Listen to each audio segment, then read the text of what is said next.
নবনিযুক্ত মাননীয় প্রধান উপদেষ্টাকে অনুগ্রহপূর্বক শপথ পাঠ করানোর জন্য মহামান্য রাষ্ট্রপতিকে বিনীত অনুরোধ জানাচ্ছি। বিসমিল্লাহির রহমানির রহিম। আসসালামু আলাইকুম বন্ধুগণ, আজকে নতুন একটা নিউজ হাজির হয়েছি। সেটা হচ্ছে আমরা বর্তমান সময় দেখতেছি যে আসলে ছাত্র আন্দোলন করে কিন্তু শেখ হাসিনা কিন্তু পালিয়ে গেছে এবং তার পরবর্তী আসলে সরকার হচ্ছে ডাক্তার ইউনূস সাহেব তিনি কিন্তু সরকার পদে কি করতেছে আসে শপথ পাঠ করতেছে। তো বন্ধুগণ আমরা সেই ভিডিও দেখে আসি, সেই শপথ করার ভিডিওটা দেখে আসি। তো বন্ধুগণ আমরা সেই ভিডিওটা দেখে আসি। নবনিযুক্ত মাননীয় প্রধান উপদেষ্টাকে অনুগ্রহপূর্বক শপথ পাঠ করানোর জন্য মহামান্য রাষ্ট্রপতিকে বিনীত অনুরোধ জানাচ্ছি। বিসমিল্লাহির রহমানির রহিম।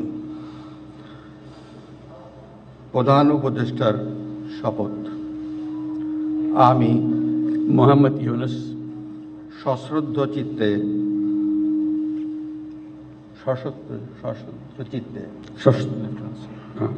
সশ্রদ্ধ চিত্তে শপথ গ্রহণ করিতেছি যে আমি আইন অনুযায়ী অন্তর্বর্তীকালীন সরকারের প্রধান উপদেষ্টা পদের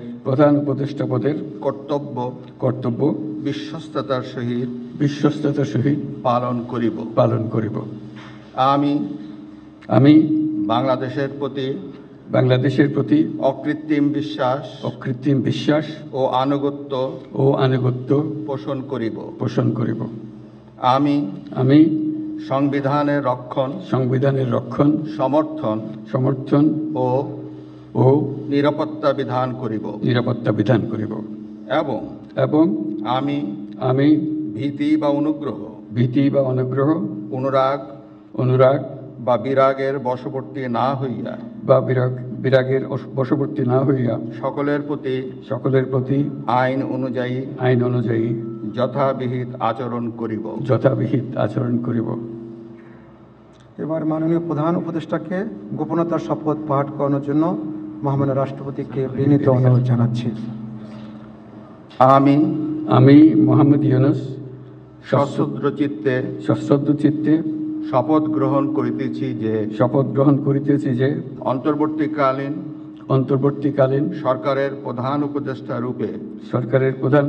রূপে যে সকল বিষয় আমার বিবেচনার জন্য আনিত হইবে বা যে সকল বিষয় আমি অবগত হইব তাহা প্রধান উপদেষ্টা রূপে যথাযথভাবে আমার কর্তব্য পালনের প্রয়োজন ব্যতীত প্রত্যক্ষ বা পরোক্ষভাবে কোনো ব্যক্তিকে জ্ঞাপন করিব না বা কোনো ব্যক্তির নিকট প্রকাশ করিব না। ধন্যবাদ।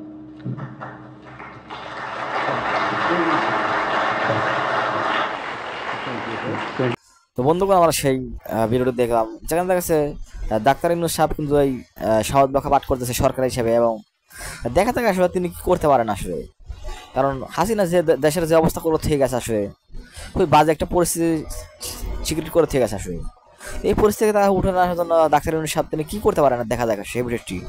তো বন্ধুগণ তোমাদের কি মনে হয় অবশ্যই পারবে নাকি তোমরা অবশ্যই কমেন্ট বক্সে জানাবে। তো আজকে শেষ করছি, দেখাবো না কোনো নিউজে।